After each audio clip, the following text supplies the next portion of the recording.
আজকে আমার কমেন্ট সেকশনের একটি গুরুত্বপূর্ণ কমেন্ট আপনাদের সামনে তুলে ধরবো এবং সেইটি বিষয়ে আপনাদের সাথে আলোচনা করব। একটা কমেন্ট আমি পেয়েছি যে রেশন কার্ড কি এসআইআর প্রক্রিয়ার জন্য কি বৈধ ডকুমেন্টস। তো সবার প্রথমে বলে রাখি, কখনোই রেশন কার্ড কিন্তু বৈধ ডকুমেন্ট না। তাহলে কেন আমি বারবার রেশন কার্ডের কথা বলি যে রেশন কার্ড সঙ্গে নিয়ে যাবেন, কাদের জন্য বলি? চলুন ব্যাপারটা ক্লিয়ার করে দিই, কারণ আমি এখনো পর্যন্ত বুঝতে পারছি যে সবাই এই ব্যাপারে ক্লিয়ার নন। সবার প্রথমে বলবো যে রেশন কার্ড কিন্তু কোনো বৈধ ডকুমেন্টস হিসাবে কিন্তু ব্যবহৃত হবে না। রেশন কার্ড শুধুমাত্র ব্যবহৃত হবে লিঙ্কেজ এস্টাবলিশ করার জন্য। কিসের লিঙ্কেজ? না, ধরুন কোনো বিবাহিত মহিলা তার বাবা অথবা তার মায়ের 2002-এর ভোটার লিস্টের কপি দিয়ে ম্যাপিং করেছেন।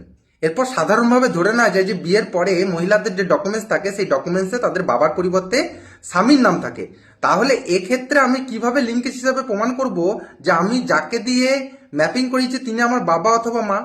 তার জন্য এখানে রেশন কার্ড দরকার, কারণ অনেকে মাধ্যমিক পর্যন্ত পড়াশোনা করেন না। যদি মাধ্যমিক পর্যন্ত কেউ পড়াশোনা করে থাকেন তাহলে তার অ্যাডমিটে বাবার নাম লেখা আছে, সেই ক্ষেত্রে কোনো সমস্যা নেই।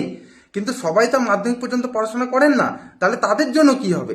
তাদের জন্যই আমি বারবার বলছি যে পুরনো রেশন কার্ড, যেগুলো কাগজের রেশন কার্ড ছিল, দেখবেন সেই রেশন কার্ডে আপনার বাবার নাম লেখা ছিল। এবং বিয়ের পরে যদি আপনি বাবার নাম কেটে যদি স্বামীর নাম করেও থাকেন, সেই ক্ষেত্রে তো বাবার নামটা তো কাগজে দেখা যাচ্ছে, হয়তো সেই নামটি কেটেছেন, কেটে স্বামীর নাম লিখেছেন, কিন্তু বাবার নামটা থেকেই গেছে।